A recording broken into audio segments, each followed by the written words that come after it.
Hello and welcome to my review of 2009. Barack Obama is inaugurated as America's first black president. Opinion is divided as to whether he is in fact the Messiah or a communist fascist Islamic terrorist. But even his critics agree that at least he's not Sarah Palin. The Russian Cosmos 2251 and the American Iridium 33 satellites collide and smash into lots of tiny little pieces.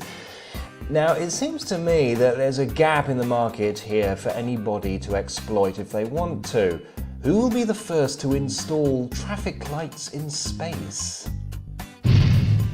Do you have any idea who Andriy Rajolina and Mark Ravalomanana are? No?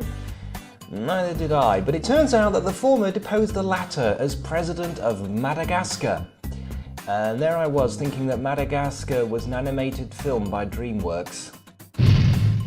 Swine flu! We're all going to die!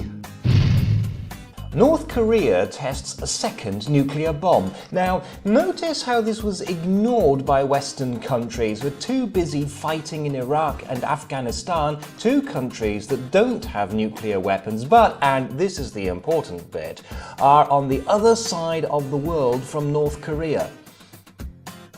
Cynical? Me? Iran holds elections which turn out to be very controversial as police crack down on protesters and try to stop news of riots and unrest reaching other countries. But thanks to the information revolution, news does get out, which is possibly the defining moment of our times, a powerful demonstration of the impotence of state censorship in the face of modern technology, something that could permanently and radically change our lives. None of this, however, is as important as the death of a controversial pop star. Sweden assumes the presidency of the European Union. Now that's cool, because now we can have our laws written in Swedish chef. Bork, bork, bork. A Russian woman is arrested after throwing a teacup at the Mona Lisa. A teacup? What the In order to prevent another economic crisis, the G8 is replaced by the G20.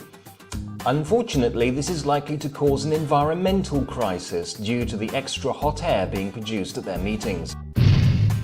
Ireland votes to accept the Lisbon Treaty. European democracy at its finest. Okay, you lot, now last time you had a referendum you voted no, so we'll just keep holding referendums until you get the right answer. The new permanent post of President of the EU Council is created, and the first president is Herman van Rompuy. The reaction of EU citizens to the news can be summed up as Herman van who? For the last few years, the UK Christmas #1 has traditionally been the winner of that year's talent show, The X Factor. This year, a Facebook campaign to put an old Rage Against the Machine track at #1 succeeded. Yes, 500,000 people proved they were not mindless drones buying whatever Simon Cowell told them to buy, by instead buying what Facebook told them to buy. It's not all bad news though. The undoubted winners of this whole campaign were Sony, who own both records. Yes, you too can show contempt for the music industry by increasing the record label's profits.